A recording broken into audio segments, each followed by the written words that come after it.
Is adultery considered a capital offense? My reasonable brain knows it isn't. However, if I had my pistol with me when I watched my wife and her lover enter the hotel room, it very well may have happened. Thankfully, by the time I arrived in my truck, I had calmed myself and simply looked at the center console where I kept it. I occasionally receive huge quantities of money for my work, and I carry a .357 in the truck just in case. I've only ever fired it at the range, but I enjoy weapons and have the right to own them, so why not?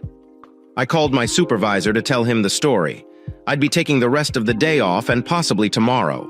I needed to hire a lawyer and devise a strategy. I withdrew $3,000 from our account and started a new one in my name exclusively, leaving $5,000 in there to cover this month's rent and bills. We just had one credit card for emergencies, so I called to cancel it. We had switched our minimum payment from month to month, so there was no house to worry about. No children either. I wasn't going to forgive her, especially now that I knew it was the fourth or fifth time. At the very least, this was the fourth time she had charged a hotel to her credit card. I looked up the account online and saw the charges, then noticed where she had moved money from her bank account to cover it. As long as the card had no outstanding balance at the conclusion of the billing cycle, we would not receive a hard copy statement. The account emails were delivered to her, so if I hadn't taken the time to check, I would not have known. It's strange. If my debit card hadn't stopped working yesterday due to a malfunction, I would never have checked our balance. I would never have noticed the credit card payment. If I hadn't seen the credit card payment, I wouldn't have looked into the charges yesterday. If I hadn't checked the costs, I wouldn't have realized I was at the hotel today. If I hadn't been at the hotel today, I wouldn't be getting divorced from my adulterous wife. I know I should have said something last night, but my mind was still processing the thought that she could be leaving now. I had proof. Therefore, it was time to take action. I looked online and found a lawyer who said they specialized in divorces. I told them the story and was pleasantly surprised. We had just been married for 4 years, so I could probably get by with little spousal support. She had been working at a well-paying job for 6 months, which is why we signed a month-to-month lease. We wanted to buy a home. At least I believed we did. Who knew what was going on in her mind anymore? After that, I went home and drank a beer. Then it finally hit me. I adore the dumb bitch. Why would she do this to me? What did I do wrong? I recognized that if I sat around, I would only wallow in self-pity. So I took some tape and began strolling through the house, taping everything I desired.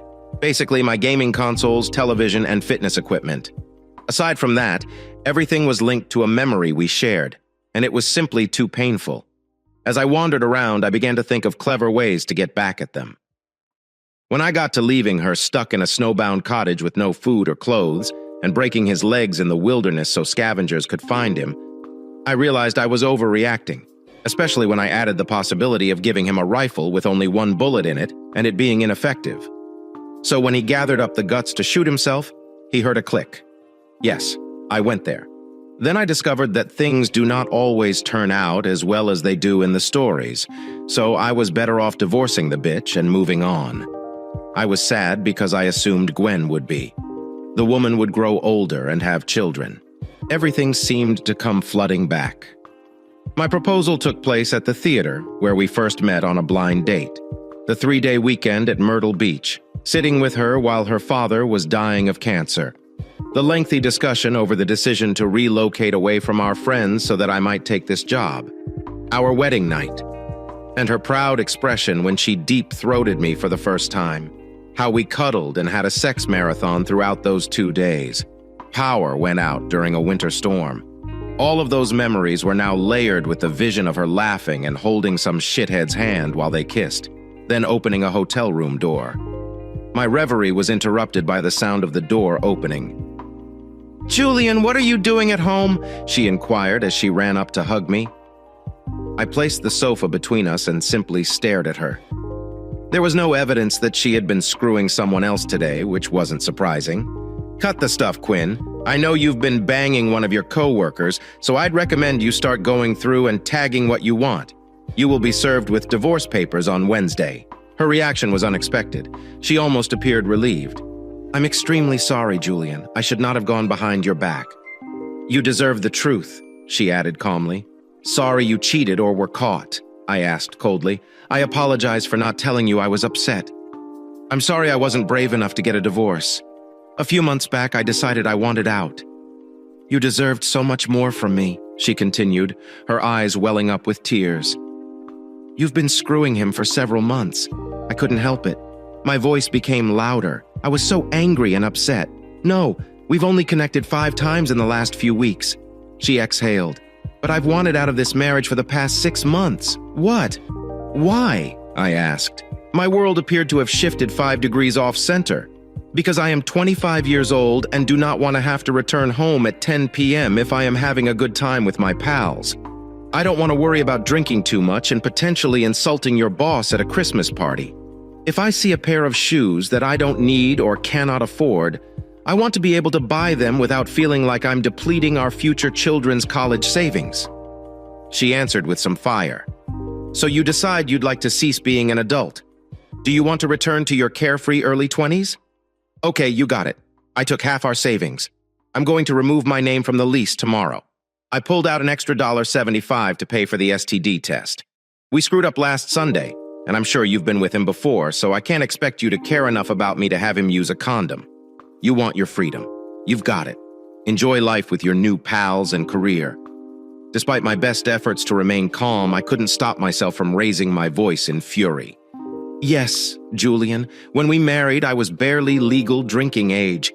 There's so much life out there that we both missed.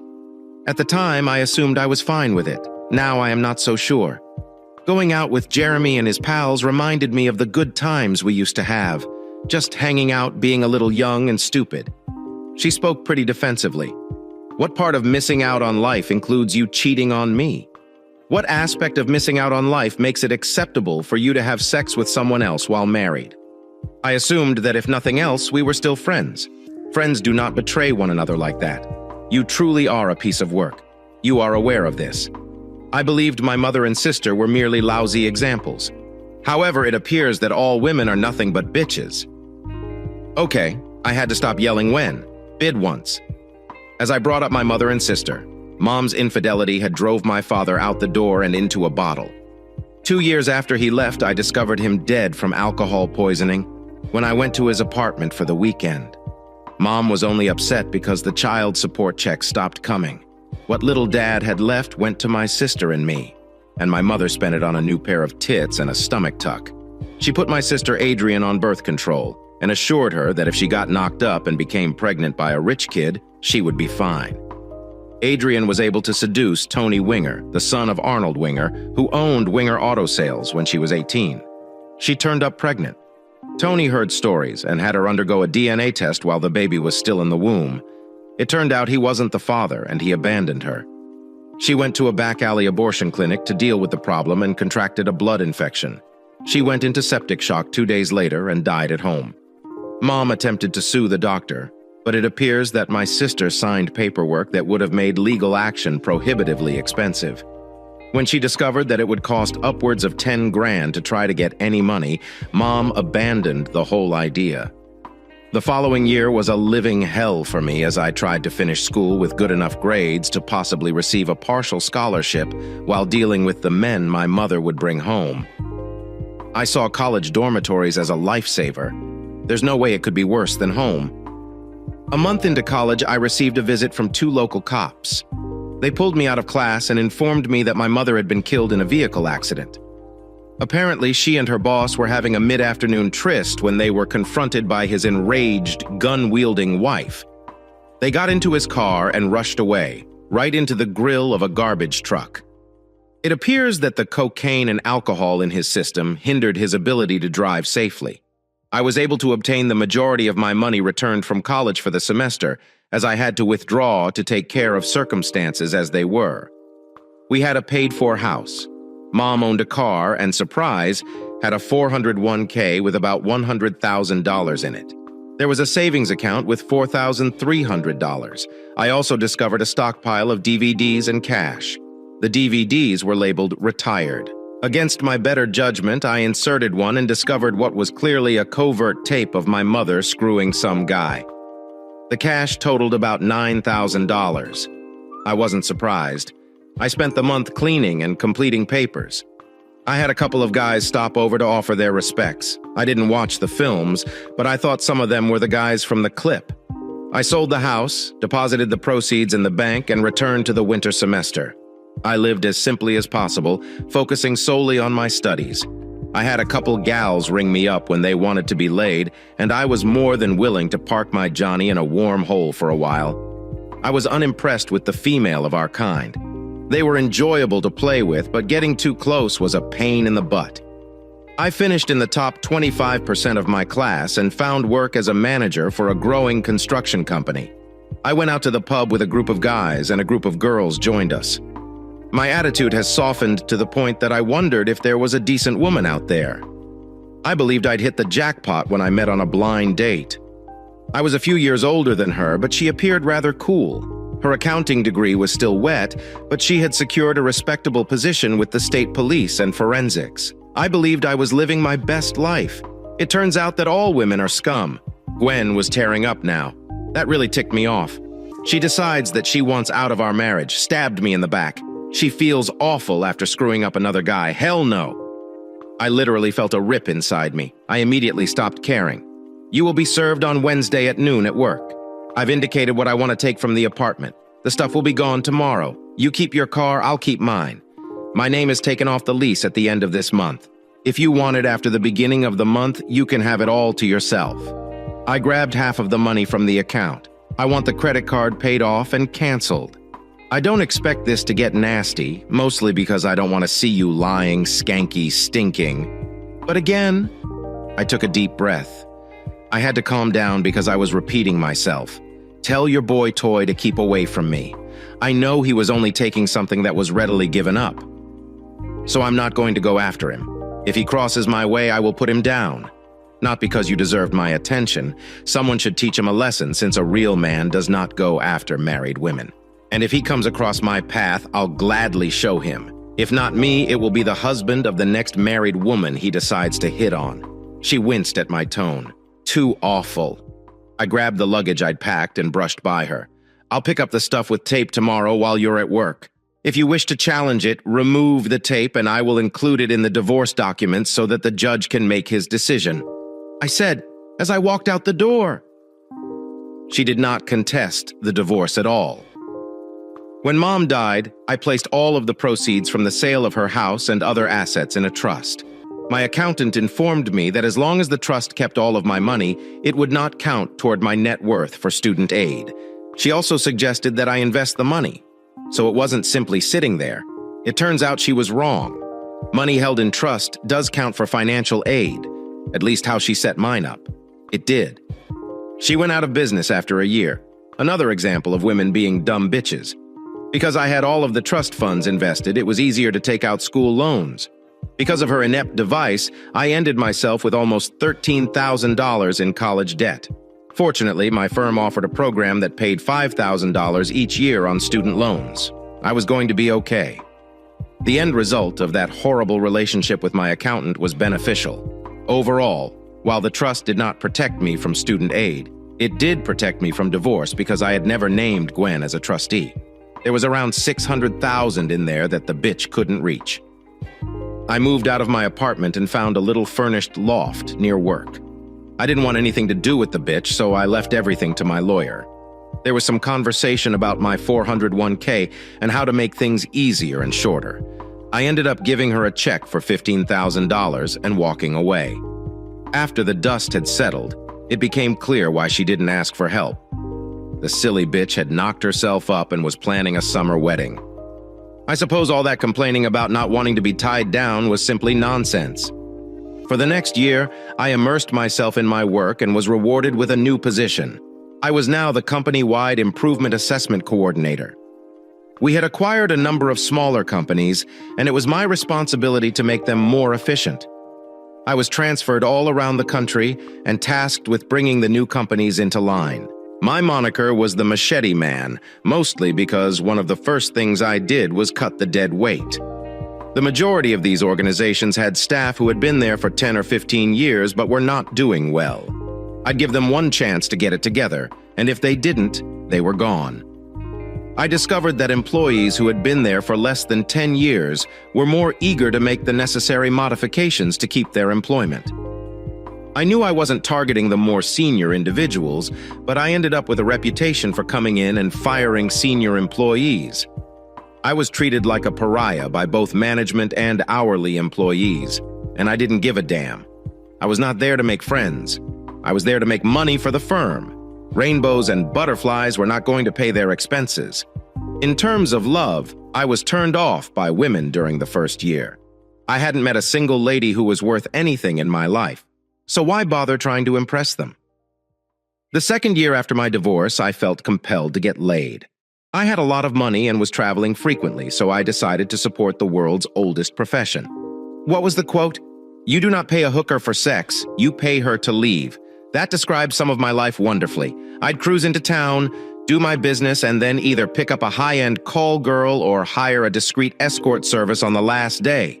The sex was typically excellent, and we understood where each other stood. I should have done this all along. Screw that relationship stuff.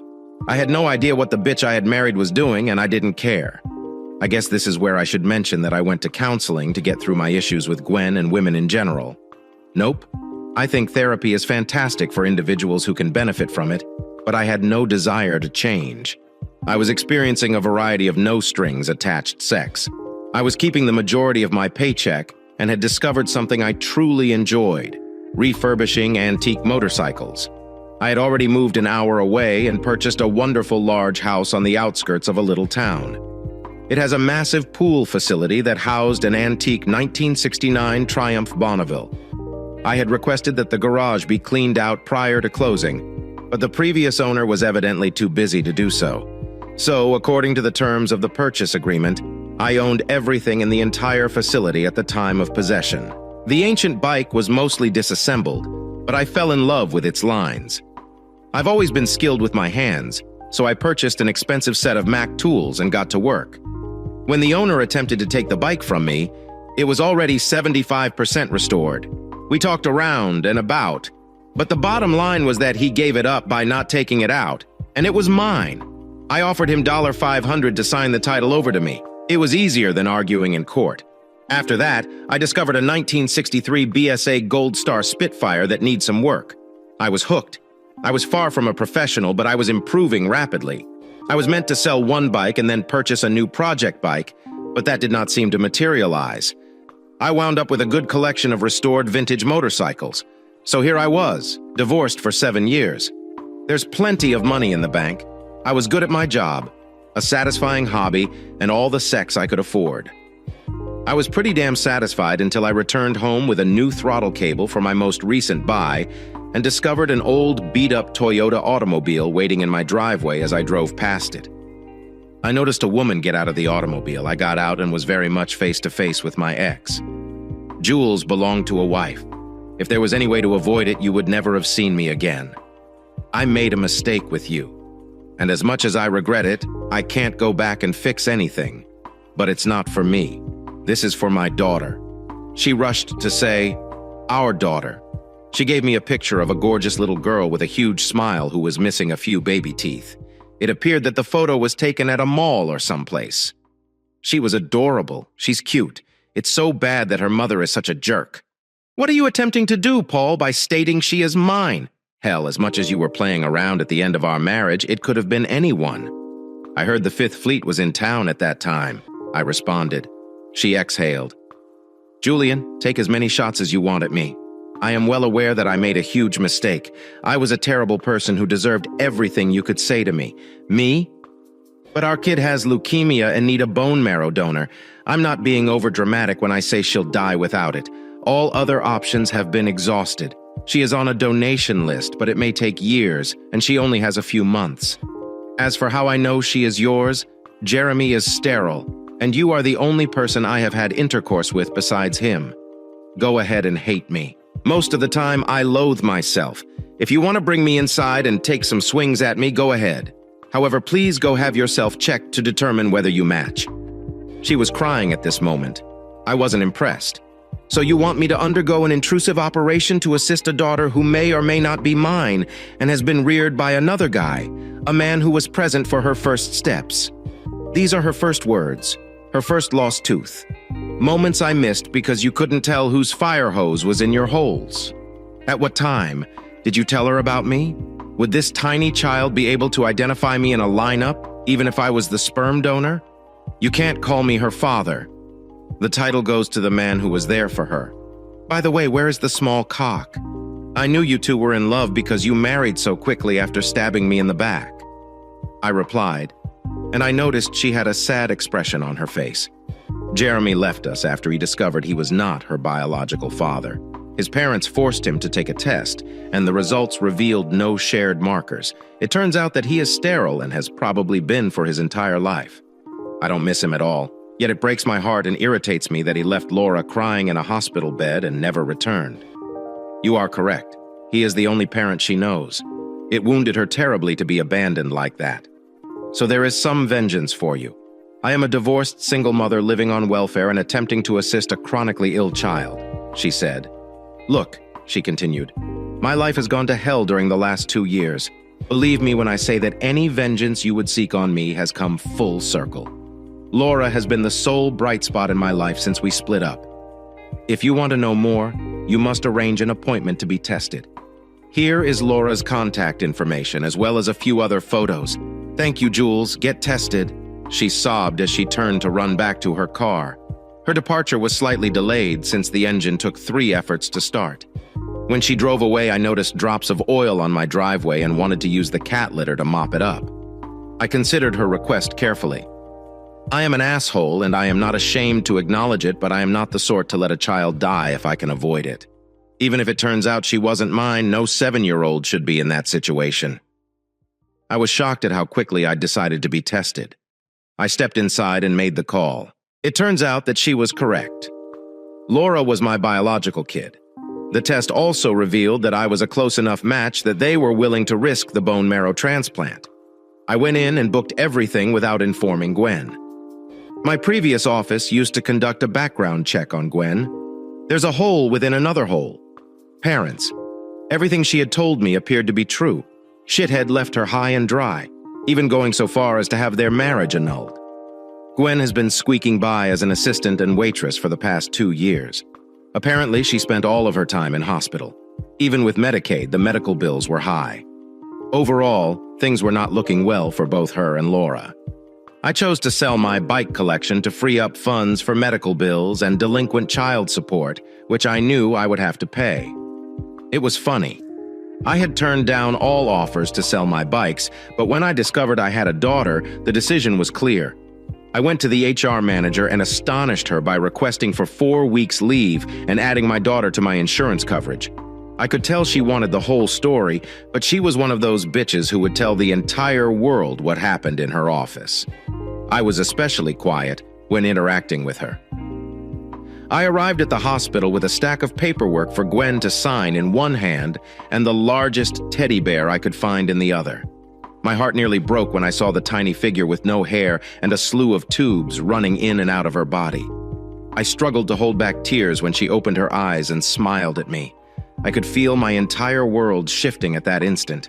I knew I was going to defend this young kid from anything or anybody who sought to hurt her. I disregarded Gwen's attempt to hug me and went up to the hospital bed. Hey, it was all I could come up with. Hello, my name is Laura. Mom tells me you're my true daddy, she said. Yeah, it turns out I might be able to help you get better. Have I brought you a bear? I said. Her eyes grew huge and she reached as far as she could for it. Her wide smile became even broader. She took it from me and wrapped it in a tight hug. Thank you very much. What is his name? She asked. It was a freaking stuffed animal. Why did it need a name? They said you'd know what it was once you picked him up. It was my brilliant reaction. It's Charlie, she said confidently. Hello, Charlie. Thank you for visiting to keep me company. She addressed the bear. Thank you for bringing Charlie to me, Julian. She spoke to me. I was about to lose it right there. If you had put me in the situation the little child was in, I would have been shrieking in rage and sorrow. Instead, she was grateful for a silly stuffed toy. I tilted my head slightly and caught a glimpse of Gwen. Her face was filled with passionate pride for her daughter, my assessment of Gwen. The mother went to tremendous lengths to keep shit together as she has and continues to raise. This little angel was incredible. She was still a haughty wife. Laura had fallen back asleep, but she was clutching her teddy bear as tightly as she could. This transplant stuff should have worked better. I knew if it was within my ability to make something happen, I would. I nodded to Gwen, and we proceeded down to the cafeteria for coffee. I moved the papers towards her. Here's the paperwork to add her to my insurance. I will have a $1,500 deductible, after which everything will be paid for. Fortunately, they have not yet removed the existing conditions rider from the healthcare system, so she will be fine. I've also had them start sending me healthcare invoices. I should be able to pay for everything within a few months.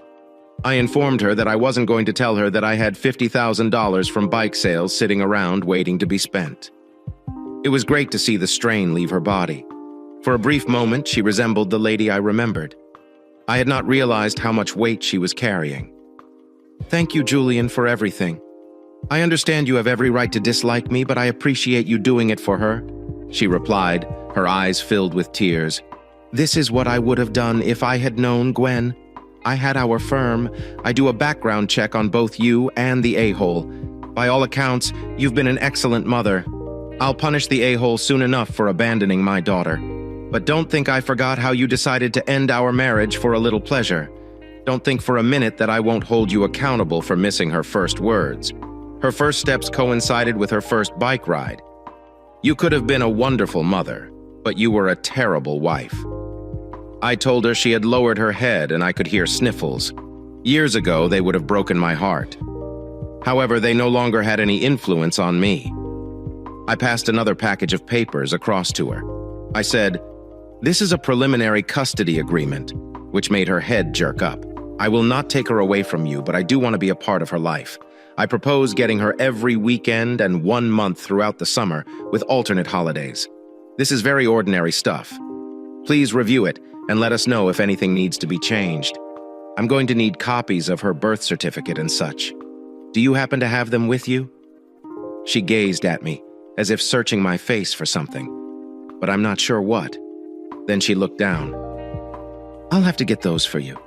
My car died, so I took the bus this morning. I'll bring them with me tomorrow, she murmured softly. My stomach grumbled. It was time for lunch, and I wanted those documents quickly. Let's go grab something to eat that isn't hospital food while she sleeps, and we can get what we need later, I recommended. She nodded and dried her tears. Great. I was going to have lunch with a woman who was crying. How did I get into this mess? Lunch was intriguing, to say the least. We sat looking at each other for 20 minutes, only breaking the silence when we told the waitress our order. For so long, I wanted to rip into this woman, and my imagination conjured up every terrible thing I could think of to throw at her. But I couldn't manage it. I took a deep breath and reflected on why it came down to the fact that I would have to deal with this woman for the foreseeable future, as well as the realization that she was beaten outside of her relationship with her kid and that she had nothing. She made her decisions and was living with the repercussions. My sense of justice, whatever distorted it may be, was gratified. I still didn't trust or like her at this point, but I wasn't going to dislike her any longer. I'm not going to hit you, I murmured as the thought crossed my mind. She flinched and gave me a weird expression. When you first approached me, you stated I may swing at you. I'm not going to do that. In fact, I'm going to work very hard to let go of my hate and fury toward you. We have a kid, and I will not poison her life the way my parents did mine. You'll never be my favorite person, but I'd rather let go of my resentment and ensure that our baby has a loving and secure environment. When I explained more, she relaxed a little. I know you wouldn't hit me, Julian, even though I believe I deserve it. I just wanted you to know, she said. Stop. I spoke a bit too loudly. I do not want to hear your apologies. Nothing you say will change what you did or how you did it. Okay, the most fundamental reality is that you did not want to marry me and preferred to behave as if you were single. You could have told me you wanted a divorce, but instead you went behind my back and drilled with your little boy toy before coming home and acting as if nothing had happened. It was not a mistake. It was a deliberate action. You are not the victim, and I have no pity for how your life has turned out. If we hadn't had a daughter, I wouldn't have wanted to see you again. But we do have a child, and I'm going to do everything in my power to provide her with the finest life possible. This contains a mother and father. So let's eat and discuss how we're going to make that little girl's life better." She spent the next 20 minutes looking down at her burger and then up at me. We had a wonderful talk about Laura and how we were going to fight the cancer. It was honestly rather comfortable. They resided in a bad neighborhood. I knew they lived in government-assisted housing, but I had no idea how bad things were in that area of town. I parked my truck and let Gwen get out to fetch the goods. There were 3 males hanging by the entrance to her apartment building, all with their pants down to their knees. I was parked near my pickup in this neighborhood. She had been gone for about 15 minutes when she emerged and strolled by the gangbangers. That was such a ridiculous expression. When they approached her, I got out of my truck. "Hey, Chicana, you're too lovely to be living alone around here. You need a man to look after you, don't you?" The moron spoke as he walked into her area. My heart was beating as I removed my revolver from the belt holster. My .357 had been replaced with a Glock 19. I know many people believe that the .40 cal cartridge is superior, but I shoot a lot in 9mm. Rounds are inexpensive. Let's face it, I was never going to get involved in a gunfight anyway. That's what I thought until just a few minutes ago. Now I was not so sure. She already has a man watching out for her, so why don't you move out of the way before I abandon you all like a terrible habit? My voice may have been unsteady, but my gun remained focused on the leader. The kid turned around and Gwen dashed toward the truck. He tried to go into his waistline, but stopped when he realized I had him dead to rights. I observed the 2 behind him were afraid, but the leader simply gazed at me with hard eyes. "If you reach for that piece, I will put you down, and all you will see is a fearful man defending his friend against all the spics who are coming up here and taking our jobs. They'll probably award me a medal for shooting you 3. So let's just settle down and let me and my wife get into the truck and leave here. Then you can continue to kill each other for whatever reason you wish," I said as I began to move backwards while keeping the rifle firm on the dangerous person. I was able to get back in and sit down, all while holding him in place with my rifle. I turned on the key and put it in drive before breaking eye contact. I accelerated and heard 3 loud pops before turning a corner and moving forward. I sped through the following 2 lights and got onto the interstate as quickly as possible. After about 15 minutes, I realized nobody was following me and slowed down. My heartbeat was racing. Gwen was sobbing in the passenger seat next to me. "You are not returning my kid to that shithole," I growled. "What do you need to get from your apartment?" "All we had were our clothing and a few dishes," she replied as she regained control over her emotions. "A lot of our belongings are still in the storage container, but I'm likely to lose them within the next month. I'll buy you new clothes and get her new toys." I said, "We'll get your stuff out of storage, and you'll move into my place for now. I own a 4-bedroom house with 2 bathrooms. You'll take one? Laura will take the other. You will be responsible for cooking and cleaning until you can find work and get back on your feet. You will not bring any lovers into the house, and I will not bring any girlfriends. I go around once a month to check on various plants and such. My house will not be your sex paradise. Book a room or bang at his apartment. I am absolutely serious about this. If I discover out you're bringing guys over to the house, I'll kick you out and take full custody of Laura." She looked at me, then at the floor. "I am not seeing anyone, Jules. I haven't had the time or desire in the last 3 years. Don't worry, I don't see it changing very soon. Thank you. I know you want me around like you want a hole in the head, but it will be good to have a safe haven to retreat to." She spoke quietly. "You should thank Carlos," I replied. Carlos was my best friend growing up. We made an odd couple, with me being a low-income white trash nobody, and him being an adoptive Hispanic affluent lad with 2 elderly white parents. We did everything together until he became ill when he was 16. Then I'd go to see him in the hospital whenever I could, and see him deteriorate as cancer ate him from the inside out. He died 2 days before his 18th birthday. Mr. and Mrs. Jackson passed away 3 years later. Every day, I envied my friend for the love and support he had from his 2 parents. I wanted to convey to my daughter that it was too late for me to become a regular, well-adjusted adult. If I could instill that sense of love and support in my daughter, I might be able to put up with the bitch wife for a while. We pulled her belongings out of storage and had her settled into the extra bedroom within the next several days. I may have gone a little wild with Laura's room decorations, but she was my only kid. Over the next few days, I prepared myself for the procedure. I dislike hospitals, and I am certain that the nurses who were assigned to me purposefully used the most blunt needles they could find.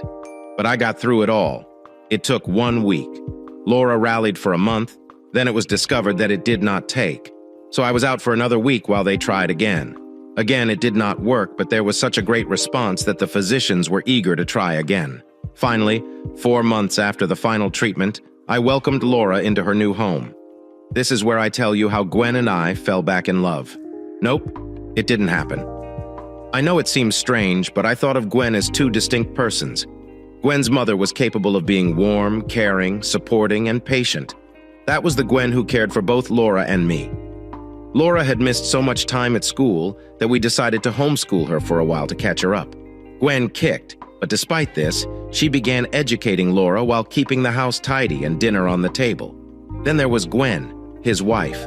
I'll never forget how much she devastated me when the wife cheated on me and concealed the fact that I had a daughter for her. Every now and again, I wondered if Gwen was all right. Anger would return. It sucked. I could tell Gwen was upset about how things turned out, but I wasn't in the mood to hear anything that sounded like an apology. After exhausting my sick leave, I returned to work. My first day back almost killed me since I missed my kids so much. As I went out the door, I became enraged and envious that Gwen would get to spend time with our kid while I had to go to work. Every time I left, the rage grew. I utilized it to be especially brutal when it came to cutting costs on my next job. The employer would have been pleased with a 7 to 12% reduction in expenses. I was able to push things to a planned 16% decrease by reducing employee benefits and firing off some of the more senior employees. I didn't only cut hourly workers, though. The plant was packed with managers, and by the time I finished, 3 had been given their walking papers. I could see the plant manager was happy to see me leave. I didn't obtain a flight out of the town until the next day, so I went to the 2-star airport hotel where I was staying and hung out in the bar downstairs. I never stayed in luxury hotels when I traveled. It looked awful enough when I came in and carried folks to reduce overhead. Consider how it would appear if I were staying at the swankiest hotel while doing it. As I sat there drinking my pricey, watered-down scotch, I noticed a lovely brunette walk in. I had done this dance previously, and I knew she had probably gone out at a handful of clubs uptown. She was probably trawling down here, hoping to salvage the night. Fortunately, I was horny and had enough money to cover her cost for the night. We made small conversation and danced around the topic of pricing.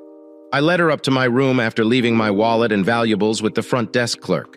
The room had a safe, but all she needed was a rifle or a knife, and I'd unlock it and give her everything she wanted. She was professional enough to text her time and location to someone, be it a friend or a pimp. We went in, and I placed $400 on the nightstand. He gave me a weird look. Throughout our chat, the figure 300 came up several times. It's been over 6 months, so I'm hoping you'll be willing to spend some extra time talking to me tonight, I replied with a grin. In response, she pushed her dress down, revealing a black lace bra and pant pair. Not saying much, but she was good at sex. She didn't say much, but did a really decent job. It took almost 20 minutes, but I eventually felt my body tense as I filled the rubber. She slid out from underneath me and began to dress. She checked her makeup in the mirror, straightened her hair, got the money off the nightstand, and wished me good. I took care of the rubber before going to bed. I slept like the dead. The next morning, I sat in my uncomfortable coach seat. I recalled yesterday night's rendezvous. It was good. There is no doubt about that. I've had a lot of paid-for girls, and she ranks right up there. But something seemed odd. I resolved not to worry about it too much. And as the plane landed, I was thinking about what I could get. Laura. My young girl had adjusted nicely, and she would be ready to start 2nd grade this autumn. I made sure Gwen had enough money to buy any clothing or toys she required.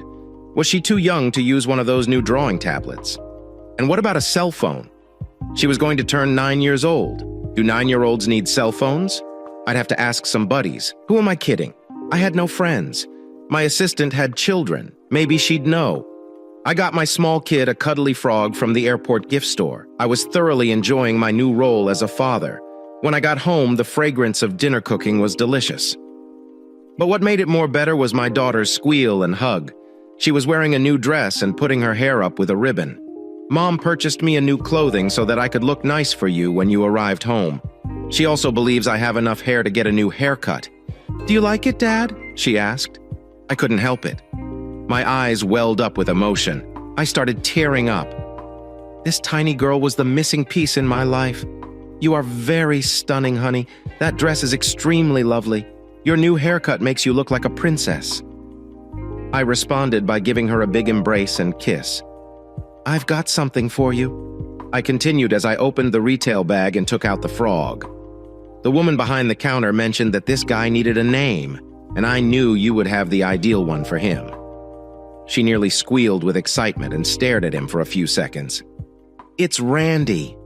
Hello, Randy. I'm going to introduce you to Charlie the bear. You're going to be great buddies. She spoke to the toy. She started walking towards her room, then turned around and gave me another big hug. Thank you, Dad. That young kid was awesome. I looked at her mother, who had tears in her eyes. I almost lost my wonderful feeling when I realized Gwen had withheld this from me. I could have had this all the time for the previous 8 years. I suppressed the thinking. My mother was a nasty bitch about life, and I was not going to let my resentment of Gwen contaminate my connection with my kid. I forced a smile on my face. When? She must have been affected by my mood fluctuation as she became really somber. I faked a smile on my face. Dinner smells wonderful. I attempted to speak in a regular voice. Thank you, Julian. I found an old batch of recipes and attempted to make the chicken parmesan. Exactly way you like it, she responded. This was going to be a treat because her chicken parmesan was to die for. I'm certain it will be, I answered with genuine enthusiasm. She was doing her best to portray Laura with the most typical home life imaginable. I could do the same. Besides, I had to confess it was wonderful to have my clothes taken care of and the house cleaned. My kid and her mother had been with me for 3 months by this point. Laura was such a delight. And if I had to deal with Gwen, I could do it. I didn't want her to leave since I was certain she'd take Laura. I had discussed obtaining primary custody of my kid, but my lawyer warned that with my work schedule and general lack of parenting experience, it would be a long, uphill battle. Furthermore, a girl requires her mother. Laura had returned to regular school around a year after they had moved in. Gwen had done an excellent job of teaching her not only the required knowledge, but also how to study and pay attention, and she was consistently on the honor roll. I lived in High Cotton. I had my ashes carried once or twice a month during my out-of-town trips. My house was immaculate, and my clothes were properly cared for. Dinner was on the table, and my little child was the apple of my eye. Gwen and I had settled into a comfortable lifestyle. She was coming out of her shell. She surprised me by asking if she may use the car to try to find work. I had purchased a newer used Subaru wagon for her to drive Laura around and pick up groceries, etc. It ran well and had an excellent safety rating. Gwen, as far as I am concerned, that car is yours. I'll never use it. If you move out and it's old enough, the resale value will be 0. Why don't I just put the title under your name? If something happens to me, where do I have it set up? Everything goes to Laura. It will be held in trust until she's 18. Then she can do whatever she wants. You should have a car to assist her until she is able to get around alone, I said, and I could see her cry up. Thank you, Julianne. You've been so wonderful to us, and I'm not sure why. You should know by now that I would not prohibit you from seeing Laura, even if I could. And child support would be little more than what you were paying for the 2 of us to be here. Why are you so good to us? Or more specifically, me? She asked. I considered how I wanted to word this. This was also the first moment I recognized I was no longer furious with her. I had previously held it back, trying not to reveal it for Laura's sake, but now I had no resentment against her. I exhaled deeply and gathered my thoughts. My mother's anger and hatred poisoned both me and my sister. I didn't want to tell Laura about it, so I stamped it down. Make no mistake, if Laura hadn't come into my life, I'd probably have hated you till my death. But things are different now. The quick answer to your question is that Laura likes you, and I like you. I believe we can move forward as friendly, if not friends, I responded. The tears flowed freely, and she walked up to hug me. For some reason, my allergies flared up, and my eyes became moist. It felt good to release the rage and hurt. Don't Don't get me wrong, there was still animosity, but it wasn't the main focus anymore. Laura walked down to the kitchen and noticed us hugging and crying. She decided she needed to join in on the hugging, so the three of us held each other for a long time. Epilogue. My heart was bursting with pride as my daughter crossed the stage to receive her graduation. Gwen was sitting next to me, clutching my hand, her eyes filled with sorrow. Laura had gotten into Harvard and was leaving us in a few months. That was all she could talk about. Thankfully, she had received several scholarships, and her education fund will cover the rest. I didn't want to inform my daughter that she couldn't attend her preferred school, but I wasn't sure I could afford full tuition at an Ivy League institution. Regarding the hand-holding with my ex-wife, she obtained a job and moved out of the house approximately 6 months after we spoke. We finally sat down, and she described as best she could why she left me. It was a combination of being away from our friends and family, as well as making new friends, that made her miss her carefree days. Shithead saw this and slipped inside her pants. After that, she decided she wanted to be single again since she knew I would abandon her. I discovered out she only married him because she was pregnant and afraid of being a single mother. He only married her after his parents coerced him into accepting responsibility. She maintained she never realized Laura wasn't his until the test. I believe she is in denial about that one, but I'm not making a big issue about it. As for the shithead, sometimes karma throws a softball that you can easily bat out of the park. Our corporation purchased his company. Guess who they send in to monitor production? It gets even better. Shitheads. Father had worked at the company for 19 years and had obtained his son a job. Both father and son, along with 11 other employees, were given their walking papers. They didn't connect for about a month, and then we started receiving threatening phone calls and emails. My actions had been supported by previous practice and performance reports. They sued my company, but we dragged it out for so long that their attorney became dissatisfied with the delay. Shithead should not have handled my daughter that badly on his way out, and shitheads. Father should not have labeled my daughter a mistake. Speaking of mistakes, I believe I may have made a major one. Gwen came over to talk last night, saddened by Laura's departure. We were good friends at this stage and looked out for one another. She had dated briefly and met what she believed was a great guy. It turns out he was married. I assisted her in packing his excrement and delivered it to his wife, who was startled. We started talking and flirting, and the next thing I know, I have her on the couch, wanting me to go harder and deeper. I could have lived with it. A one-time lonely quickie between two people who have a long history together. Nowhere could I have made a mistake than inviting her to stay the night and making love to her for 2 hours before we went to bed. All kinds of questions are running through my mind right now. Today, however, is about my Laura tomorrow. I suppose we'll see. I hope you enjoy that story. Here is another one. Steve Johnson was sitting outside his wife's office at 7 p.m. because that was the day he was going to end the farce. He and his wife had been discussing a marriage. Some husbands overlooked the evidence of overtime hours since she never worked them before looking better. Girls' nights out lead to less sex at home. Not Steve. He noticed and was finished with it. Steve estimated it had been going on for 2 months. He observed the first time his wife, Angela, wore red high heels to work. She disliked wearing heels. She would only tolerate them on exceptional occasions, such as weddings. When she dressed up in the bedroom, she wore red heels and white stockings with a seductive lace bra and thong penny set on special occasions. Steve admired her white thigh-high stockings and enjoyed seeing her in heels. He thought they had a wonderful love life, but she seldom wore high heels to work, and he inquired about it. "What's with those heels, honey? Is there anything going on today?" he asked. She paused for a second before continuing on without turning around, saying, "I have a review meeting with my boss today. I just want to appear professional." He didn't say anything, but did he consider himself a professional streetwalker? Perhaps, but let it go. Then the overtime began. It began as an hour here and there, but eventually expanded to 2 to 3 hours multiple days a week. Once the girls' night out began, he realized what was going on. She despised nightclubs, lounges, and bars. Her concept of going out was to get dinner or coffee. She refused to drink and looked down on others who did. He followed her on her third girls' night out, where she went to a residence in Glen Ellen. He recognized the house. He has gone there countless times for gatherings. It was her boss, Martin Schindler's home.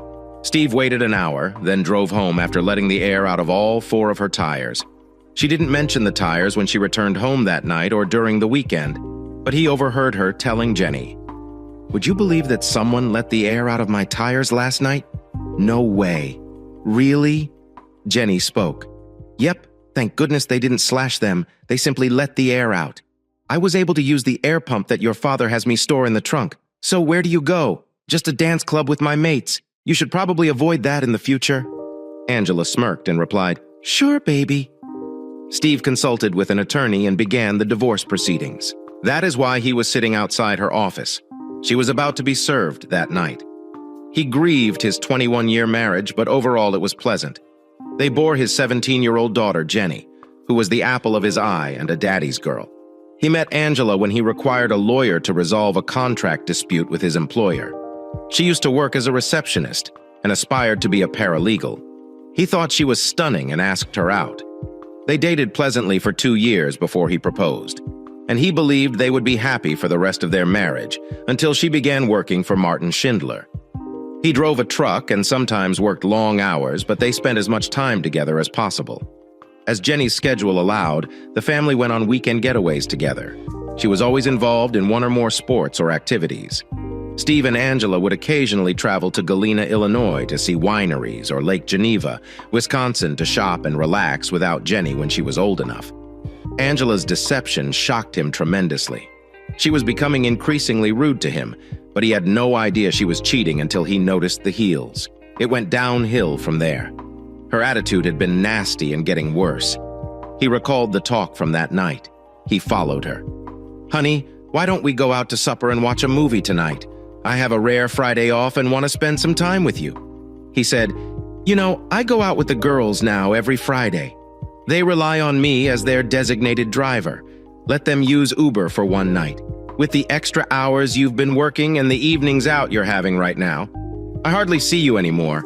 If you had a legitimate job that didn't need you to drive at all hours of the evening and night, you might be able to visit me more often. You don't, and I've had to deal with it for 2 decades. Suck it up. I will see you later." She left without saying goodbye. He was speechless. He followed her into the garage and watched as she pulled out. He grabbed his keys and dashed out after her. There was only one entrance out of their development, and it was a confusing maze of streets to get there from their home. He managed to catch up with her as she went into Main Street and followed her to Martin's house. He avoided her for the rest of the weekend and determined to contact a lawyer on Monday. He was not going to scorch the world. He only wanted an even split, an amicable conclusion to the marriage. He sensed from her words and actions that she no longer wanted him. So why cling to a slipping rope? He felt that she could have her employer without a fight. He told his daughter about it on Monday. "She is cheating on me, Pumpkin. You may not notice the difference over the last few months, but I do.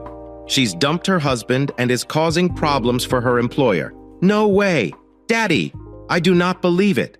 I followed her to his home. She mentioned that she was going out with friends. She didn't. She went to her boss's house, but her tires had been tampered with at the club. "No, honey, I did it. And I did it at the guy's home. When I noticed she wasn't going to the club, I can't believe it, Daddy. I don't either. But it is true." His daughter was sitting next to him, waiting for the fireworks to begin. "Are you sure, Daddy? There is no chance?" Jenny asked. "No, Pumpkin. It is over. She betrayed my faith in my heart. I cannot condone such betrayal. What if she believed she had a cause to do it? Pumpkin, there is no incentive to continue a long-term affair. If she got intoxicated and it was a one-time occurrence, perhaps she was assaulted. Of course, it would be different. No, she picked this course. She betrayed my trust. Trust is the most crucial relationship you can have with someone. You cannot love someone you do not trust. I could never love someone who would betray me like that.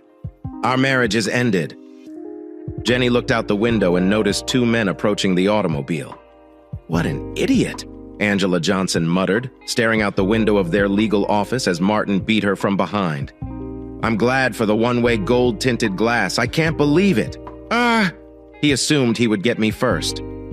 "Try harder, baby. I'd like to climax at the same time. It's heading down." Martin drove in as hard as he could. hammering her as he approached his own climax. There was no making love there. It was completely animalistic. It took him 6 months to bring Angelo in, and he was grooming her to replace his wife, who had recently received the final divorce decree ending their 19-year marriage. He was bored of his ex-wife's whining and moaning over everything. He was tired of her weight increase. He was irritated of her lack of sexual desire. He felt uncomfortable to be seen with her.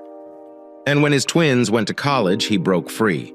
Angela was the same age as his wife, but she looked more elegant. She had the fit body of a 30-year-old and was stunningly attractive. Martin was already enhancing her clothing, and she was going to be an excellent partner's wife. The knock on the glass startled Steve. "Are you Stephen Johnson rolling down the window?" He answered, "Yes. You have been served. Please review the documents attentively. There is a restraining order directing you to stay 100 yards away from Angela Johnson, Jennifer Johnson, and your marital home." "What?" Jenny issued a restraining order. Jenny took the envelope from his grasp and read the header for the dissolution of marriage. She found the restraining order and gave it to him. "What the hell?" he shouted. "Oh my God!" "No," Jenny spoke. "I promise, Daddy, I didn't know. What exactly are you talking about?" She handed him the remaining papers. "The paperwork includes various accusations: spousal abuse, child abuse, and sexual assault against a minor." "Jenny, Daddy, I swear I had nothing to do with it. It is a lie or an error." "Wait. How did she know I would be here now?" "It's because I informed her." His daughter whispered the words that destroyed his heart. "When you informed me that she was cheating on you, I confronted her. She explained that she only did it because she had an investigator's report stating that you were cheating on her." "You cannot be serious. Have you seen the report?" "No, I didn't. You believed her, not me. You let her set you up, darling. Why? I really love you. Why would you do this to me? I asked that you not say anything. I promise, Daddy, I wasn't aware of the restraining order. That abuse notion is ridiculous. I swear I said nothing like that to anyone." He has silently cried, ignoring her pleads. Moments later, he remarked, "You must leave now, Jenny." "I can't be within 100 yards of you anymore," he added quietly. "Daddy, no!" she shouted. "Go! Or I could be arrested on top of it all. The sheriff is still here watching me read more," he explained. "Oh, Jesus. They froze all of my accounts for shit. What will I do now? Congratulations to you both. You have devastated me. I cannot even afford to fight her. Goddamn high-powered law company with all of these false allegations. I'll be fighting in court indefinitely." "Oh, God, no. I'll repair it, Daddy," she said as she exited the car and dashed to the office building. Martin exploded into Angela with a sigh of contentment. "That was wonderful," she remarked. "I wish I had binoculars to see his face." Martin had just buckled his belt, and Angela was straightening her dress when a screaming Jenny burst into the office. "You bitch! Child abuse or sexual abuse? What's wrong with you?" Jenny yelled. Angela replied, "I had to have the advantage. I needed to strike first. He can't get into the house or access my money for a while. Now I have the upper hand over him. He did not abuse me." "I don't know for sure. You two are incredibly close," Angela remarked, smirking. Jenny stepped up to her and inquired, "He did not cheat, did he?" "Of course not. Who'd want him?" She replied with a laugh. "You are a monster," Jenny exclaimed as she tightened her fist to attack her mother, but instead slapped her with all of her might. Angela collapsed to the ground in shock and pain. Martin laughed and remarked, "Nice it, kid." Jenny froze and looked around. She noticed bookcases, shelves, and a cluttered desk. She grinned, looked at Martin, and brushed everything off his desk. Jenny stared at him calmly and stated, "You'd better not cross my path again, asshole." "I could and will do worse," and walked out. "Jenny, wait! Damn it!" Angela yelled. Martin stated that the little bitch is going to pay for this. As she walked out, she passed a man holding an envelope who questioned, "Are you Angela Johnson in there?" She muttered this and stormed out. Angela and Martin chuckled as she was served with Steve's divorce petition. Jenny attempted valiantly to speak with her father out of fear. He knew he couldn't speak to her, so he didn't respond and cried whenever he saw her call. He was scared Angela would find out and call the cops on him for violating the restraining order. Angela had already alienated him from all of his friends, and only his parents and brother believed he was innocent. His sister-in-law refused to let him near his niece and nephew in case it was true. That almost wrecked her marriage to his brother before George persuaded Jenny to disclose the truth. He couldn't figure out what he'd done to earn Angela's wrath, let alone his daughter's betrayal. Even though she was unaware of the assault allegations, she informed her mother that he knew about her affair and when she would be served. She even lied, claiming she wanted to stay with him to support him while Angela served. However, she realized he was being served and said nothing. Jenny looked for someone to aid her father. She found her mother's divorce papers and discovered that the attorney worked at her mother's office. So going to see him was out. She nicknamed Grandpa George. She thought George, Steve's father, might help. "What do you want, young lady?" he said. "Grandpa, we have to assist Daddy. I'm not sure who to contact to get him aid. He isn't taking my calls. I cannot believe what you did to your father." "Jenny, what were you thinking when you helped your mother?" "Grandpa, it's all lies. I did not accomplish anything. It's just my mother and her jackass lawyer boyfriend." "Watch your mouth, girl." "Sorry, Grandfather. I vow that I did not accuse him of any of that, and I had no clue she would react so violently when confronted." "All right, I will see what I can do." "Grandpa, is he there? Can I speak to him? He can't communicate with you until that order is terminated. Each time you call him, he bursts into tears because of what has happened. He is terrified your mother will discover out. He communicated with you before turning him over to the police." His lawyer stated that there is a court date scheduled for a hearing on the matter, but nothing can be done until then. Jenny, crying, told Grandpa, "Tell him I love and miss him. If I see him, I will." Jenny hung up and cried for a few minutes. When she had regained her composure, she entered her mother's room and began removing her lingerie from the drawers and her newest clothing from the closet, throwing them down the stairs. She picked up the large mound, brought it out the front door, and flung it in the center of the grass. She giggled when she noticed that some of the dresses were so fresh that they still had tags on them. "Screw you, Mother," she shouted aloud before going to the shed to retrieve the lighter fluid. She soaked the clothing with the entire can and lit them with the aim and flame. She realized that it was getting near to the time her mother would be home. Jenny smiled as she had an idea. As Angela pulled into the driveway, she noticed Jenny seated on a lawn chair in the front yard, roasting a marshmallow over a pile of her burning garments. She shouted, ran out of the car, and yelled at Jenny, "What the hell are you doing? Have you lost your mind?" "No, Mother. I'm absolutely rational. I've decided to hold you accountable for my father's inability to communicate with me. Every day that passes until I speak with him, I'll ruin more of your belongings. You'd better dismiss that fake abuse allegation as soon as possible, or more of your property will go up in flames. Jenny, there is a court date on Monday. It won't be renewed. It barely lasted a brief time." "I don't care, Mama, till I speak to him. Your trash goes up in smoke." "Shit!" Angela shouted as she entered the house. She contacted Steve, but he did not respond and deleted the message before listening to it. Moments afterward, a fire vehicle and a police car arrived. A neighbor reported the fire. The police officer and one of the firefighters approached Jenny. "What is this all about, young lady?" the officer inquired. "My mother wanted to get rid of some clothes that she outgrew. She told me to have a campfire with them." Jenny stated you couldn't have a bonfire in your front yard. "Is she home?" he asked. "Yes, sir. If you like, I can put it out with the hose." The fireman spoke out, asking if you used anything to light it or merely lit the garments. "A complete can of charcoal and lighter fluid." She said, "No water. We have some sand. I'll put on it." The fireman stated that as they dealt with the fire, the police officer rang the doorbell. Angela opened the door, ready to lash out, only to realize it was the cops. "Great, we will put out the fire." "It's not a huge problem," Officer Angela remarked before he could respond.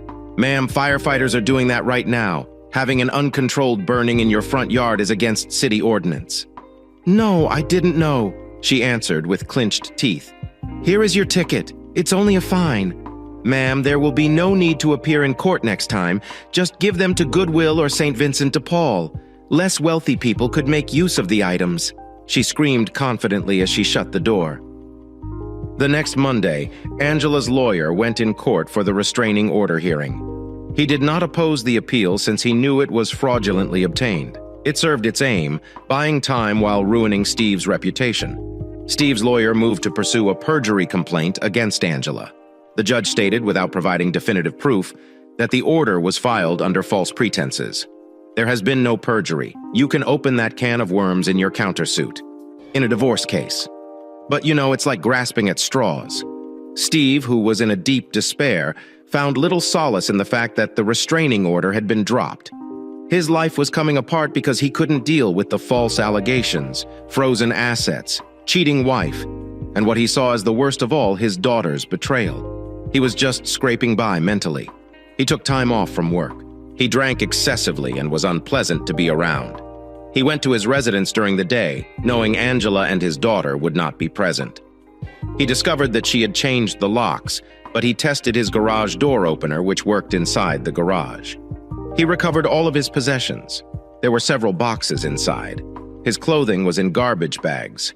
He realized she had left him the wedding album and all of the photos of the happy family that used to be displayed throughout the house. He took those out, put them in front of the door that connected to the home, and pissed on them. He maintained communication with his parents and sibling, but his troubles caused strain on their relationships. His parents begged him to go to a psychiatrist, but he refused. He didn't believe he needed a psychiatrist to inform him that his life was terrible, and there was nothing he could do to change it. Angela's law firm waged an unrelenting war. She even informed his employer about the restraining order and allegations of violence. Steve was fired for reason. His contract had a morals clause.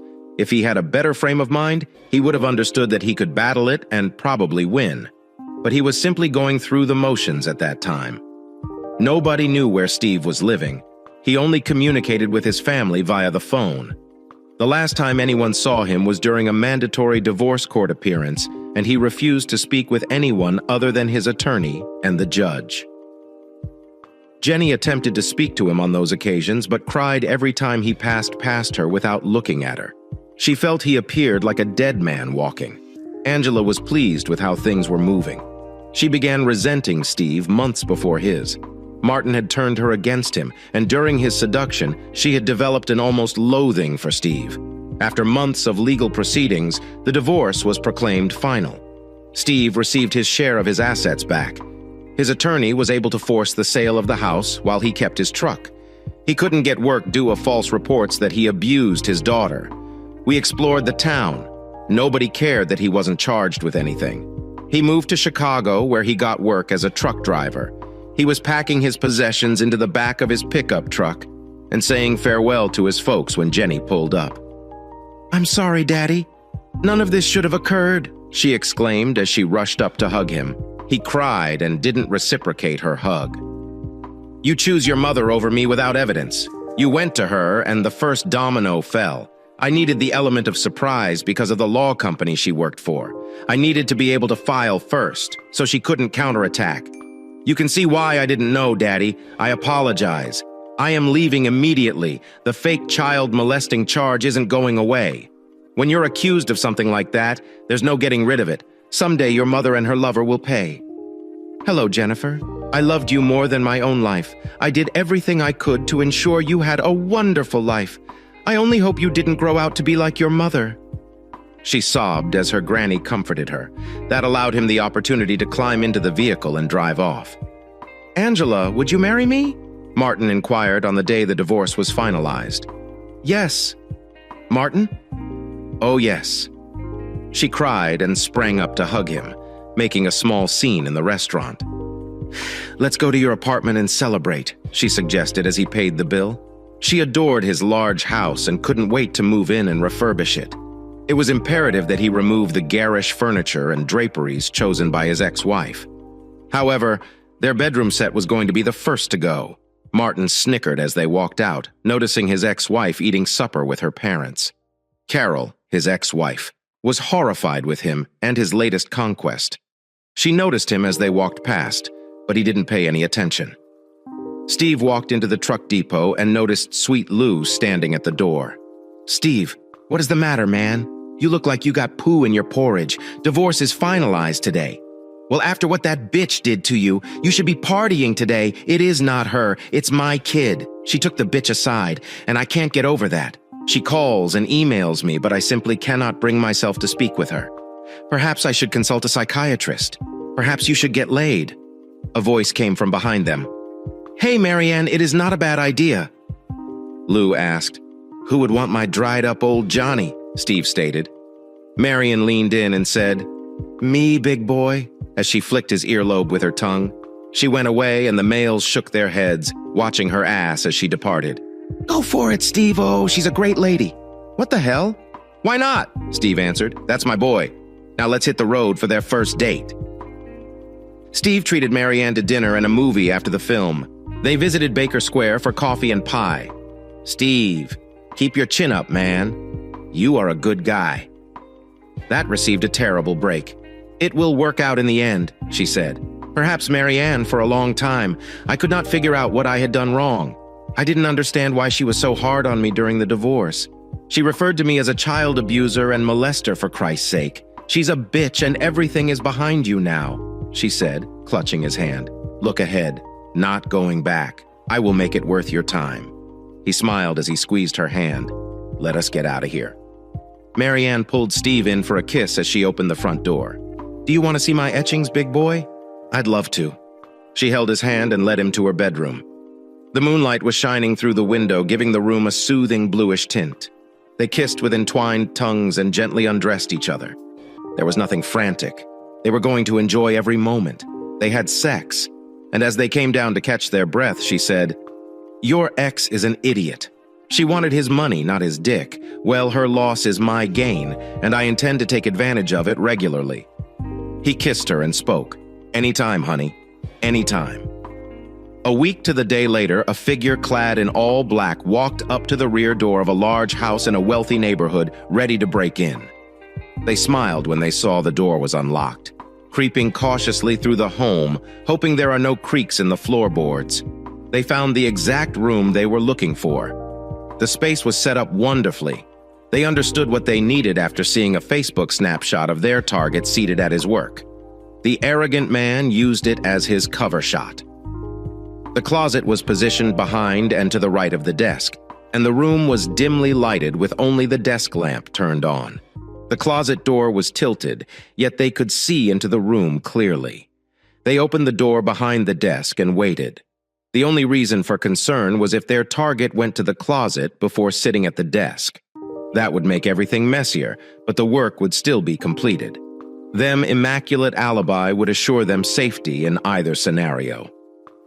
Martin Schindler came into his home office and stared at his computer monitor, which was angled on the desk. His back was entirely turned towards the closet behind him. The burglar opened the closet door softly and slithered out cautiously. Martin noticed a noise and looked up.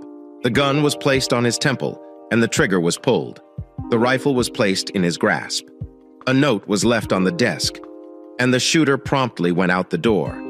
The message simply said that the payment had been paid in full. Angela had gotten home from shopping and stepped into Martin's office to show him the new bedding she had purchased. She shrieked as she saw the body slumped in the chair, blood flowing onto the floor. She took her cell phone from her purse, dialed 911, and reported the gunshot. She looked at him and noticed the revolver in his hand, as well as the message on the desk. She didn't touch it, but she did read what it said and understood the message. "No, Steve." "No!" she cried. "What did you do?" Detective Devontae Jordan received the call and went to the Schindler residence. When he arrived, he noticed a woman crying in the living room and crime scene technicians walking in and out of the office. He assessed the situation and noticed a fresh set of golf clubs in the corner of the room. Pretty pinks. He paused to think before continuing to glance around. He examined the body and noticed the revolver still held in the victim's right hand. He asked one of the officers who arrived first, "What have we got thus far? Attorney Martin Schindler appears to have taken his own life with a bullet. Angela Johnson is the homeowner's fiancée. She found the body and called 911. Is there a note?" "Yes, sir. It's typed, not signed. It only contains one sentence. Here you go." He handed him a plastic bag containing the note. Detective Jordan frowned and asked, "Is the fiancée the blonde in there?" "Yes, sir." "Ma'am, do you know what the note means?" Detective Jordan questioned Angela. "Yes, it means it was not a suicide. My ex-husband killed him. Martin despises guns. He did not own one." "Why do you believe your ex did this?" "Because he felt Martin had taken me from him, did he? Did you see the deceased while you were married?" She spoke briefly while looking down, embarrassed. Yes. Could there be anyone else who may have wanted him dead? He was an attorney, right? I guess his ex-wife was pretty pissed about being dumped. He did? Corporate law, civil clients that hardly ever saw a courtroom? Okay, ma'am. Where were you tonight? Shopping. You don't think I did it? I don't even know that it wasn't a suicide yet. Could you get your receipts for me, please?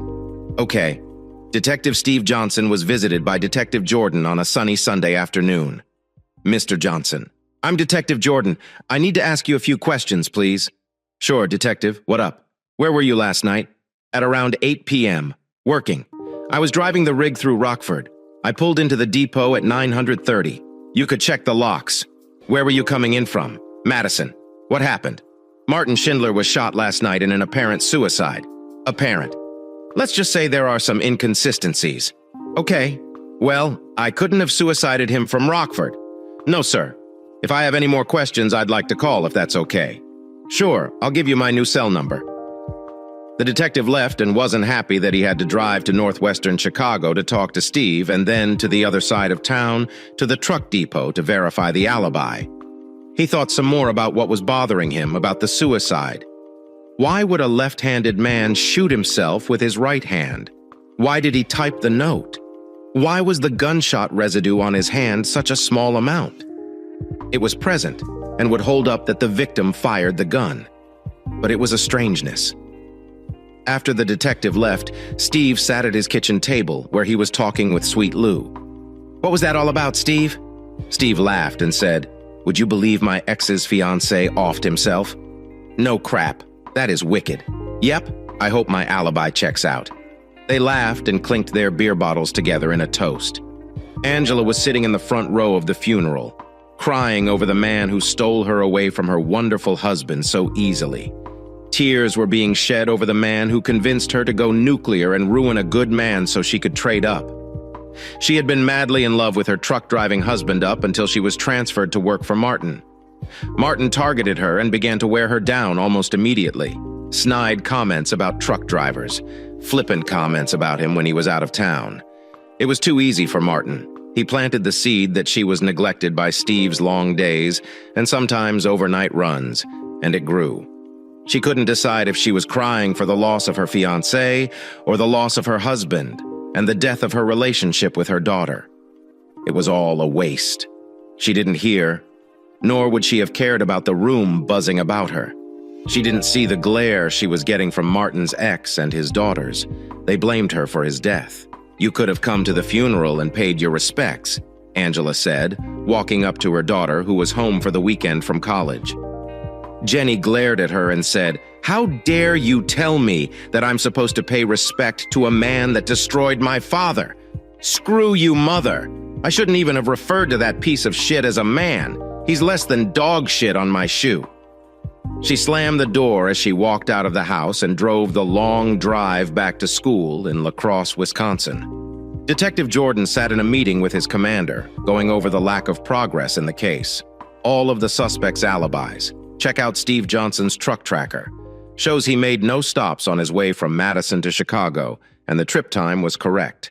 The warehouse crew identified him as the driver. Angela Johnson's receipts and the surveillance cameras placed her at Macy's, Victoria's Secret and Starbucks in the medical examiner's window for the time of death.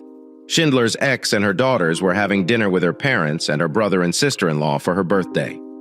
Jordan said it was the ex's birthday. His commander asked. No, they were just celebrating it. Hell, I even checked out Johnson's daughter, and she was at school over 3 hours away in Wisconsin. No chance. It was suicide. His commander asked, It's possible. It just doesn't feel right. Well, with no suspects, no motive, and no concrete evidence that it was even a murder. Close it as a suicide. Jordan nodded and left the room frustrated. 6 months later, Angela had Jason Davis over for dinner. That was their third date, and Angela took him to bed after a night of lust-filled couplings. Jason went home. He cracked a beer before going to bed and sat down to check his email. As he sat at the kitchen table, the gun was put to his head and fired. The gun was placed in his hand and a note was left. The price is paid in full. Detective Jordan walked through the apartment to the kitchen before he could speak. The suicide note was handed to him. Well, damn. Looks like I was right about the other one. Now I just have to figure out who the hell did it, he said to the officer. Any fingerprints? Mark? He asked the technician. Yeah, but if I had to guess right now, I'd say they are the victims. Any witnesses who called it in? Jordan asked. Neighbor heard the shot and called 911. No one saw anyone come or go? Of course not. How'd they get in? No busted locks or windows. It looks like the balcony to me. The sliding door wasn't locked. The victim probably didn't worry about it with him being on the second floor. It wouldn't be too difficult to climb up, though. I'd say anyone of reasonably average height could jump and reach the bottom and pull themselves up. Average height for male or female, average male, tall woman. Where's the guy's phone? Jordan asked. Bagged, over here. Jordan used his gloved hands to look for his last call. Just had to check the last call was made to an Angela. I will be shocked if she isn't Angela Johnson. After going through the usual condolences and pleasantries, the detective got to work. Miss Johnson, why do your lovers seem eager to kill themselves? Detective Jordan asked. It's got to be Steve. This is him punishing me. Where were you last night, ma'am? Home all night. I have an alarm system that will verify that. Tell me about the alarm system. When it's set, it picks up doors and windows opening. I set it when Jason left last night and turned it off this morning. When you came by, she said through tears, did you turn it off at any time last night? No, since Jenny is at school, so it would have been uninterrupted all night. That's easy enough to check on. So your theory is that your husband is behind these suicides that aren't? Yes. Who else could it be? When was the last time you spoke to your husband? Before the divorce. Have you seen him following you, or has he contacted you? No, he has never called me. How would he know? Your most recent lover. Then? I don't know, but it has to be him. Okay, that's all I have for now. Please stay close by, he said, turning to leave. Oh, one more thing. How tall are you? 5 feet 9 inches or so. 5 feet 10 inches. Why? Just curious. Sorry again for your loss. Same MO, the commander said back at the police station. Yes, sir. Detective Jordan said, keep me updated daily on your progress. This is too coincidental. I've heard of a body to die for, but never body that makes you want to kill yourself. The girlfriend's alibi is solid. I'll see if I can break it, but we'll see. I'm on my way to her hubby now, the detective said warily. Off you go then. Let me know what you get. Right. As Detective Jordan walked away, he had a bad feeling that all of the prime suspects' alibis would be as airtight as last time. Steve and Marianne were snuggling on his couch, binge-watching Jack Ryan on Prime when the doorbell rang. Detective Jordan, what can I do for you today? Steve asked, motioning him in. Sir, where were you last night at 1:30 a.m. on the road on the way back from Detroit? I pulled in at 230. What happened now? Do you know Jason Davis? I do not think so. He was seeing your ex-wife. He seemingly shot himself last night. No crap. Maybe she's a Black Widow serial killer or something. Maybe. Thank you. If I need anything else, I'll be in touch. Steve laughed as he closed the door. What was that all about, baby? Marion asked. Looks like another of my ex-wife's boyfriends died. Oh my God! She gasped as she brought her hand to her mouth. Yep, thank God I have an alibi. I hope whoever is killing the creeps keeps picking times when I'm on the road. Steve? Cell phone rang. He looked and saw it was Jenny, so he ignored it. Marion frowned and said, There's never going to be a chance for her. I don't see how she misses you. She reached out to me and we've spoken. What? He shouted as he stood up. Relax, honey, she said, pulling him back down. I'm not going to interfere. It's your decision and you have to live with it. She is still your Facebook friend. She saw when I tagged you at the sushi joint I made you try last month. She stalks your Facebook just like you stalkers. She instant messaged me just to see how you were and to say that she was happy that you found someone you're happy with. She told me she will never stop trying to talk with you. She calls me once a week or so just to chat. She likes to hear where you've gone and where you're going. She was fascinated that I schedule your runs and have control over your schedule. She said that I can always make sure to have you home when I need you home, and that would help our relationship. Unlike with your ex, she always did want to know what cities I saw. We would talk for hours about the places, people, and things I saw on the road. Ever since she was little, when she was a child, I had a lot of overnight runs that got me back early. I'd make her breakfast, we'd eat, and I'd tell her about my trip. He sighed at the fond memories.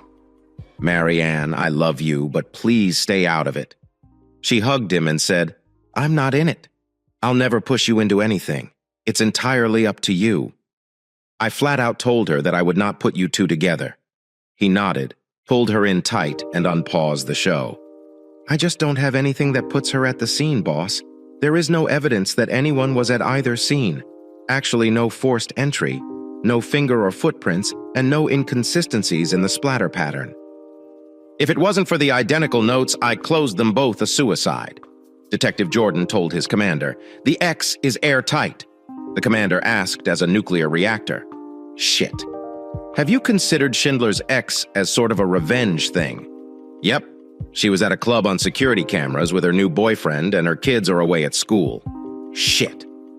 2 years later, Angela broke her pattern and started dating Lance Forrest.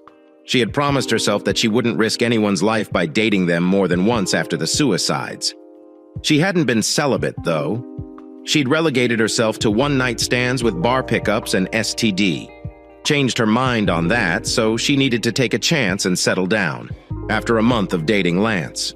She got comfortable, some would say sloppy.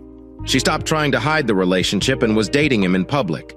Lance was watching a ball game at home when the gun was put to his temple, and the trigger pulled. The gun was put in his hand and the same note was left once again. The price is paid in full. This is Jordan, he said, answering the call on his cell. Hi, Detective. It's Detective Stan Anson with Schaumburg. What can I do for you, man? You have a cold case that I may have a tie-in to. Which one? The paid-in-full suicides. I've got one. No crap. Any ties to Angela Johnson? Yes. She was his girlfriend. No way. The ex-husband's alibi is airtight, Jordan asked. Yep, driving through Madison, Anson answered. Where was she? At home. Alone. The security system provided an alibi for her last time, and we couldn't break it. Is it the same thing this time? Chinese food delivery. This time she ordered from her home phone, and the food arrived 30 minutes later. The shot happened in that window where the neighbor who called 911.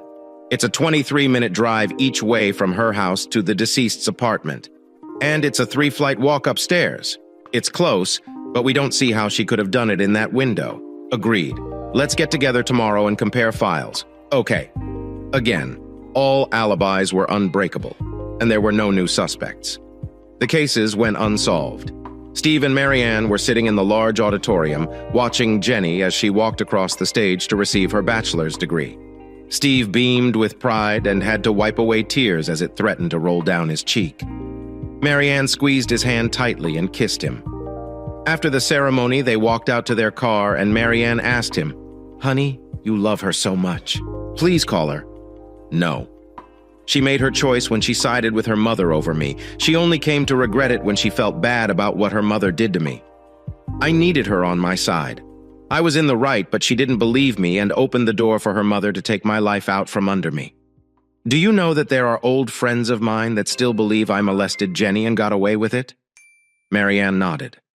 No, she made her choice, and we all have to live with it. He finished. Marianne frowned at his stubbornness, grabbed his hand and said, Were you this hard-headed before your divorce? No, not even close.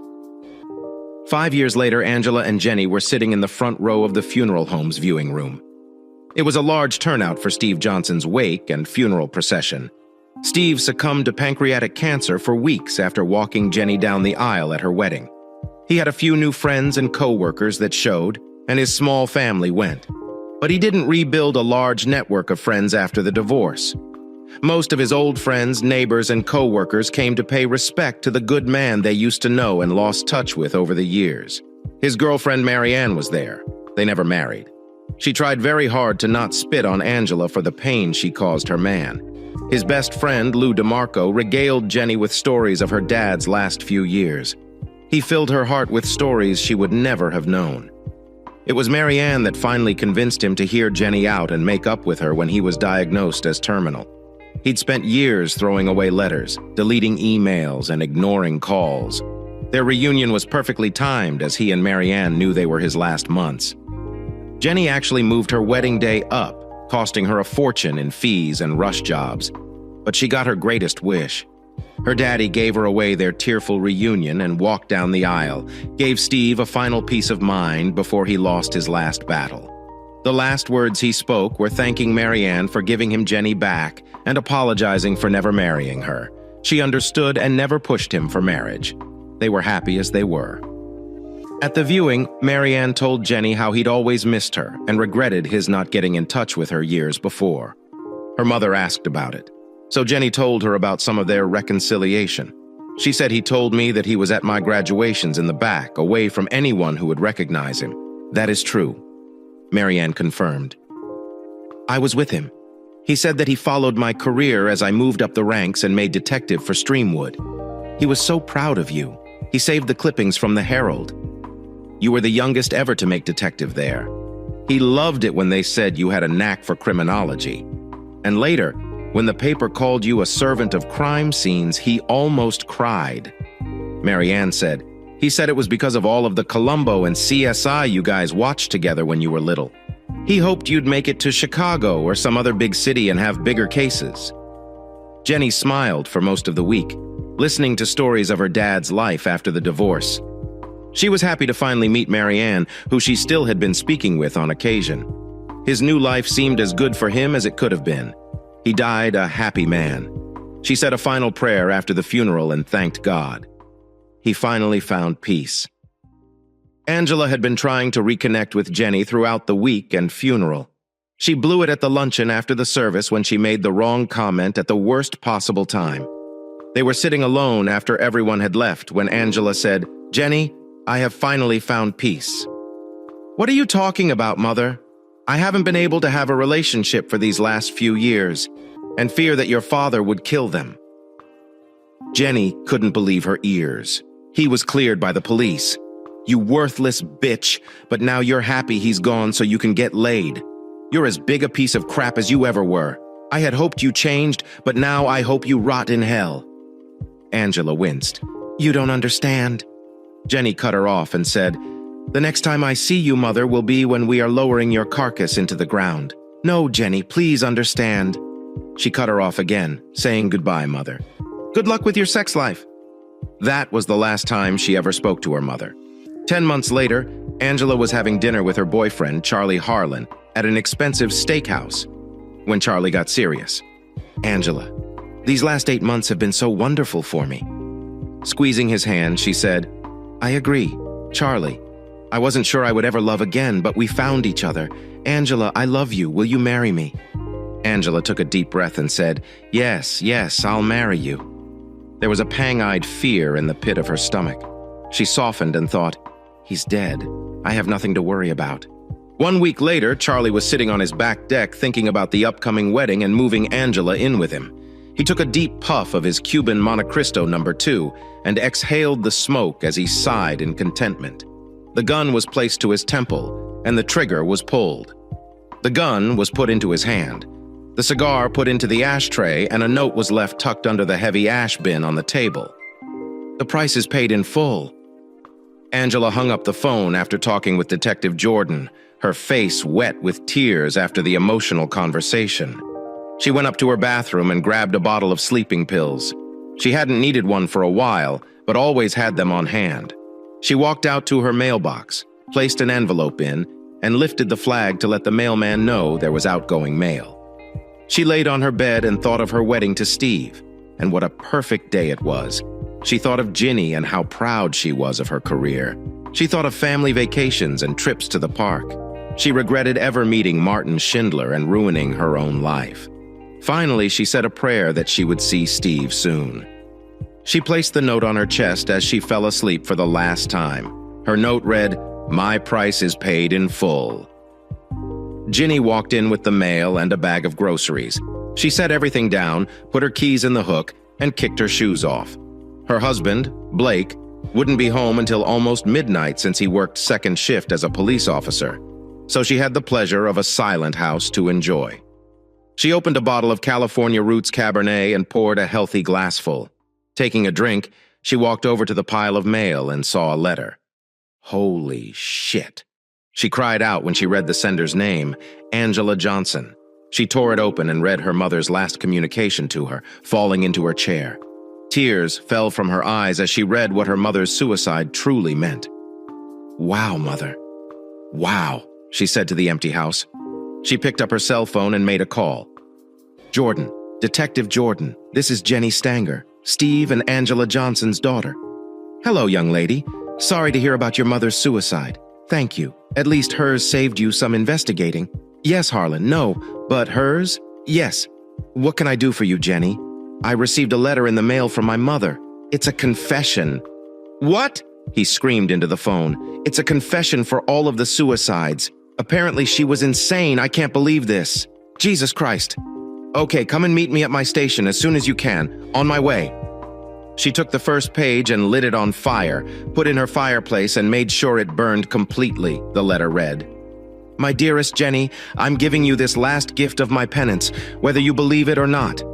I love you with all of my heart, and I'm sorry for all of the pain that I've caused you. It was not intentional in hurting you, and your father was the worst thing I've ever done. I knew it had to be you when Charlie was killed, and I accept my punishment. I'm sorry I caused you to punish me in this way, and I hope you can now live the rest of your life without the pain of my betrayal of you and your father. Destroy this page and give page 2 to the police. Page 2 is my confession for them. I take full responsibility and give you the gift of your freedom. It's all my fault, and I can't ever repair your lost years with your dad or your hurt. I've caused so much death, and it has to stop. Maybe this will make it up to you, and you can finally forgive me and be at peace. Please tell my future grandchildren stories of the good times and not of how I destroyed our lives. I pray that you and Blake have a long and happy marriage. Don't ever fall for it when someone tries to take you from him. I love you with all of my heart. Mom. P.S. Please see someone and get yourself the help that you desperately need on the second page. Dearest Jenny, by the time you get this, I will already be dead by my own hand. I can't take the guilt any longer. I killed all of those men. My lovers. They all had to pay the price of taking me from your father. I was always his. Maybe now I can join him again. May God forgive me. I will always love you, and I'm sorry I ruined our lives. Until Martin, we truly had a perfect family. Mom. Jenny was escorted to Detective Jordan's desk and sat down after exchanging greetings. After he read the letter, he said, Jesus, Jenny, I apologize. Yeah, I just can't believe it. She must have really lost it years ago when I stopped talking to her after what she did to my dad. I can't believe she kept waiting just to kill them. God, I just don't get it. It kind of makes sense that it was her for a couple of the murders. Her alibi wasn't great. We just couldn't place her at the scene. And frankly, we didn't have a good enough case. I always felt it was your father or Schindler's ex-wife. But we couldn't break their alibis either. Well, I'm glad it's all over. The murders, her pain, everything. Take care, Detective. You too. Jenny walked out of the police station with a mile-wide smile and shook her head. She stopped as she opened her car door, looked up to the sky and said, Thanks, Mom. I hope you do find Daddy wherever you are. Dear listeners, please share your thoughts in the comment section below and don't forget to like, share, and subscribe.